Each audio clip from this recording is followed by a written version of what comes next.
Baik, bismillahirrahmanirrahim. Assalamualaikum warahmatullahi taala wabarakatuh. Kembali lagi dengan saya Muhammad Anang Jarto.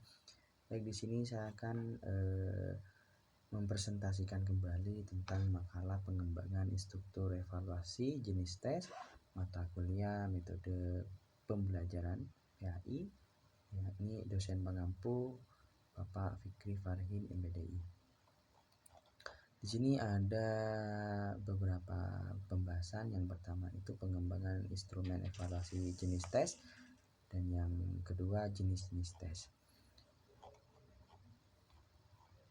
Pengembangan instrumen evaluasi jenis tes. Pengertian tes. Tes secara sederhana dapat diartikan sebagai himpunan pernyataan atau harus dijawab, pertanyaan-pertanyaan yang harus dipilih, ditanggapi, atau tugas-tugas yang harus dilakukan oleh peserta tes dengan tujuan untuk mengukur suatu aspek tertentu dari peserta tes. Dalam kaitannya dengan pembelajaran aspek tersebut adalah indikator pencapaian kompetensi. Tes berasal dari bahasa Inggris yaitu testur, yang berarti piring, untuk menyisihkan logam mulia dan material lain seperti pasir, batu, tanah, dan sebagainya. Kemudian diadopsi dalam psikologi dan pendidikan untuk menjelaskan sebuah instrumen yang dikembangkan untuk dapat melihat dan mengukur dan menentukan peserta tes yang mengikuti kriteria tertentu. Tes pada dasarnya adalah alat distribusi psikologi yang ujinya atas sampel perilaku tertentu. Dalam psikologi, tes dapat diregasi menjadi 4. Yang pertama itu tes yang mengukur inteligensi umum yang dirancang untuk mengukur kemampuan umum seseorang dalam sebuah tugas. Yang kedua, tes yang mengukur kemampuan khusus atau terbakat yang dibuat untuk mengungkap kemampuan potensi dalam bidang tertentu. Yang ketiga, tes yang ditunjukkan untuk mengukur potensi yang digunakan untuk mengungkap kemampuan aktual sebagai hasil belajar. Dan yang keempat, tes yang mengungkap aspek kepribadian personality assessment yang bertujuan mengungkap karakter individual subjek dalam aspek yang diukur. Bagian kedua yakni jenis-jenis tes. Apabila kita membahas jenis-jenis tes, maka kita dapat mencermati ada 5 jenis. Yang pertama,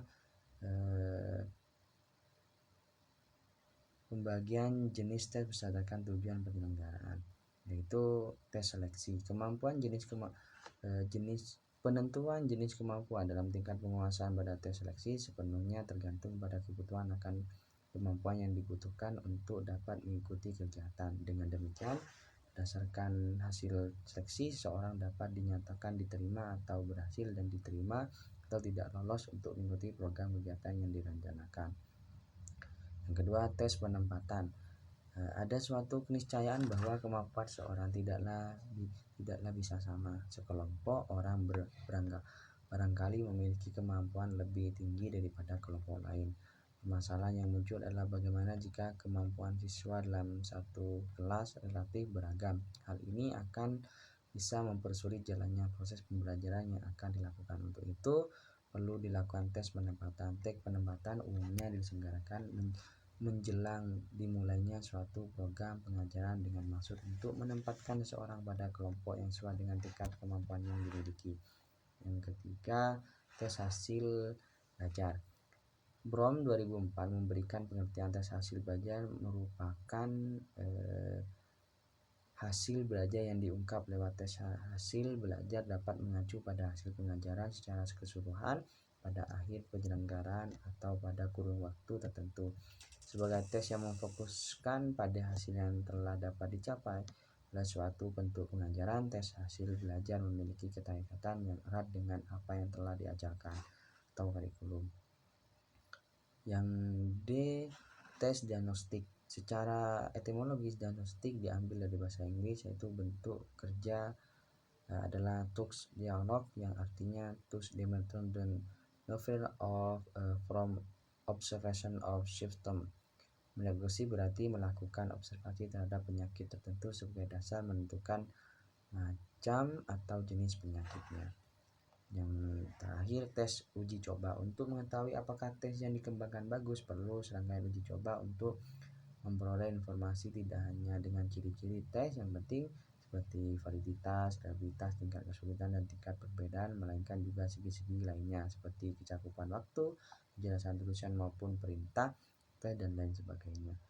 Kedua, jenis tes berdasarkan tahapan atau waktu penyelenggaraan. Di sini ada pertama tes masuk. Tes masuk diselenggarakan sebelum dan menjelang suatu program pengajaran yang dimulai. Yang kedua, tes formatif. Tes formatif dilakukan pada saat program pengajaran sedang berlangsung. Tujuannya untuk memperoleh informasi tentang jalannya pengajaran sampai tahap tertentu. Yang ketiga, tes sumatif. Sumatif adalah sum yang berarti total addition together item number of. Dengan demikian, tes sumatif diselenggarakan untuk mengetahui hasil pengajaran secara total. Yang keempat, tes prates dan post-tes. Dengan mengikuti kemampuan yang dimiliki seorang siswa di awal program pengajaran, kadang-kadang diselenggarakan pretest. Kedua, tes berdasarkan cara mengerjakan. Yang pertama itu tes tertulis, yang kedua tes lisan, dan ketiga tes unjuk kerja.